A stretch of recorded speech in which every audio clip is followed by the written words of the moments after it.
Elmer ഇല്ലാതെ ആദ്യമായിട്ടാണ് കേട്ടോ ഇപ്രാവശ്യം ദുബായിലേക്ക് പോയത്. സംഗതി അവിടെ എത്തിയിട്ട് അവനോട് അധികം യാത്ര പറയാനോ ഇതാക്കാനോ ഒന്നുള്ള ഒരു മാനസികാവസ്ഥയിലായിരുന്നില്ല. പെട്ടെന്ന് തന്നെ അവിടെ എത്തി വേഗം ഇറങ്ങിപ്പോയി എന്ന് വേണം പറയാനായിട്ട്.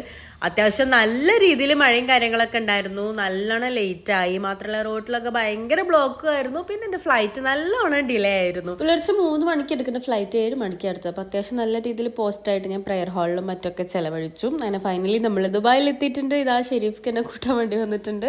ഒരു 5 days ആണ് കേട്ടോ പ്രാവശ്യം ഞാൻ അവിടെ നിന്നത്. ഞാൻ വന്നതിന്റെ ഉദ്ദേശം എന്തായാലും നടന്നിട്ടില്ല. എന്തായാലും കുഴപ്പമില്ല, 5 days അവിടെ നിന്നു. അത് കഴിഞ്ഞ് വേഗം തന്നെ നാട്ടിലേക്ക് തിരിക്കാനുള്ള പ്ലാൻ ആയിരുന്നു. കാരണം എൽമർ അവിടെ ആയതുകൊണ്ട് പിന്നെ അവിടെ അധികം നിൽക്കാനുള്ള ഒരു ഇത് കിട്ടിയിട്ടില്ല. ഞങ്ങളാണെങ്കിലും ഫുൾ ടൈം അവന്റെ ഓരോരോ കാര്യങ്ങൾ പറഞ്ഞുകൊണ്ട് ഇങ്ങനെ ഇരിക്കുകയായിരുന്നു. ഞാൻ ഭയങ്കര എക്സൈറ്റഡ് ആയിരുന്നു. കുറേ ദിവസത്തിന് ശേഷം എന്നെ കാണുമ്പോൾ അവൻ എങ്ങനെ റിയാക്ട് ചെയ്യും എന്നുള്ളത്. പിന്നെ എന്തായാലും പെരുന്നാൾ ഇപ്രാവശ്യം നാട്ടിൽ കൊണ്ടുവന്നിട്ടുണ്ടായിരുന്നു. കാരണം നാട്ടിൽ ഉപ്പുണ്ട്, പിന്നെ ഉപ്പൻ്റെ അനിയനും പാപ്പയും ഫാമിലിയൊക്കെ വന്നിട്ടുണ്ട്. അപ്പൊ എന്തായാലും ഇപ്രാവശ്യത്തെ പെരുന്നാള് നാട്ടിൽ കൂടണം എന്നായിരുന്നു. അപ്പൊ എന്തായാലും കുറച്ച് ദിവസം ഇനി നാട്ടിലുണ്ടാവും. അപ്പൊ കൂടുതൽ വിശേഷങ്ങളായി അടുത്ത വീഡിയോയിൽ കാണാം.